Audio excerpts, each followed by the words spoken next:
Hey toy collectors, welcome to another super exciting, outrageous toy review. Today we're taking a look at the world's smallest G.I. Joe Snake Eyes. World's Smallest is a fun line of toys by Super Impulse.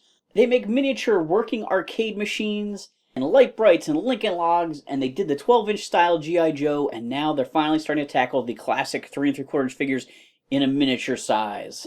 Here's the standard 3 3/4 inch Snake Eyes alongside the world's smallest Snake Eyes, just so you can get a little size comparison there. So you get a miniature action figure on a miniature card back inside this bigger clamshell packaging, which features some artwork of Snake Eyes. It says that he has 3 points of articulation, and a figure stand is included. The cross-sell on the back of the package shows off they're also making Roadblock, Duke, and of course Snake Eyes. I would take pretty much any and all of the vintage G.I. Joes, but especially anybody from 85 and 86. Even if they don't really expand this line a whole lot, it seems like they need, just to be fair, to make 3 Cobras. Maybe Destro, Cobra Commander, and Storm Shadow.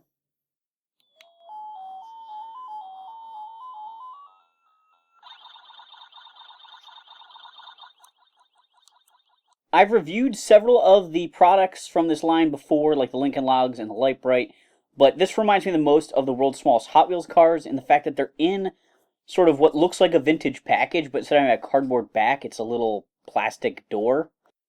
So they did not use the normal cross-sell and file card art here on the back of this.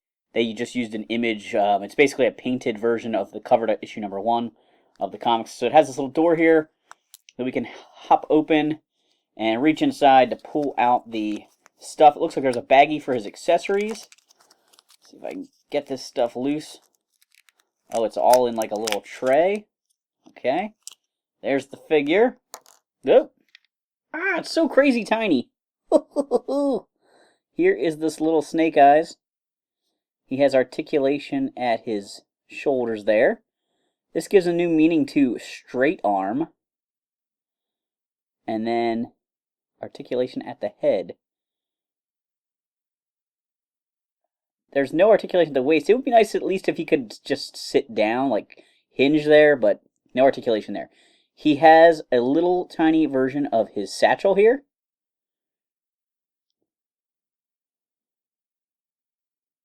If I could put that over his shoulder, that'd be great. He has a little tiny version of his Uzi. This is insane how tiny this is. And we thought it was bad losing accessories in the 80s with these guys. Ugh. And then he also came with a set of Duke's binoculars for some reason. Not sure if that's like a packaging mistake or what. I don't know if Duke gets a satchel also.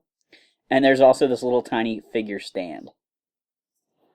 So here is the world's smallest Snake Eyes standing alongside the 1983 Snake Eyes version 1.5 release.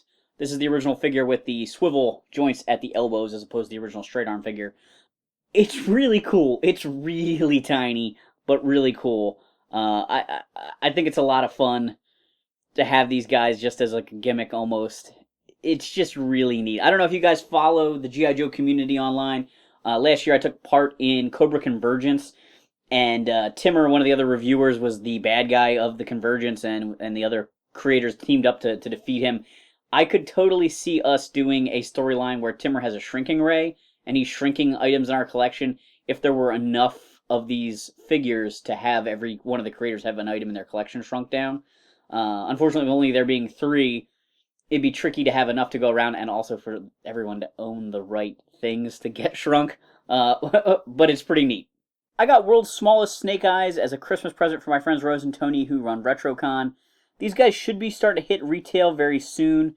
Tony ordered these online. I'm not exactly sure what site he got them from, but he did get a complete set for himself. So I did see Duke and Roadblock up close and personal, but I didn't have a chance to like film them out of the package or anything like that because Tony was keeping them on card. But this is pretty amazing. I love all the detail that they have packed into this little tiny figure. It will be interesting to see the work of the quality of the paintwork on some of the other characters, because Snake Eyes is just plain. There's no paintwork, it's just sculpting details. That, I think, could be a real challenge, and maybe one of the reasons why they wouldn't necessarily do a huge portion of the line. Here's that pair of Duke binoculars also that he got packed with. Let's put his arm up here, grab the satchel. I just want to show the two things together.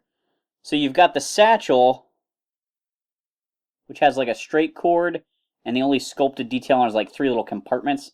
Duke's binoculars have just a slight curve to the string, and then it's more of like 2 compartments because it's 2, pieces for your eyes to look through. I'm trying to use a magnifying glass here to help you guys see the details.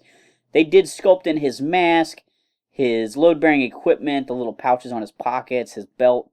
I mean, it's pretty impressive the amount of detail they put in there. Here's a closer look at the packaging. It's this hard plastic bubble with a black plastic frame. There's a sticker over it here with the version 1 Snake Eyes art. It does say a micro action figure here. It's missing some of the original details like the card content and things like that. It's just slightly recreated. Commando, codename Snake Eyes. And then the back is completely different from the way the original figures look. Thanks for watching this super exciting, outrageous toy review. Make sure to like, subscribe, and check out our other videos.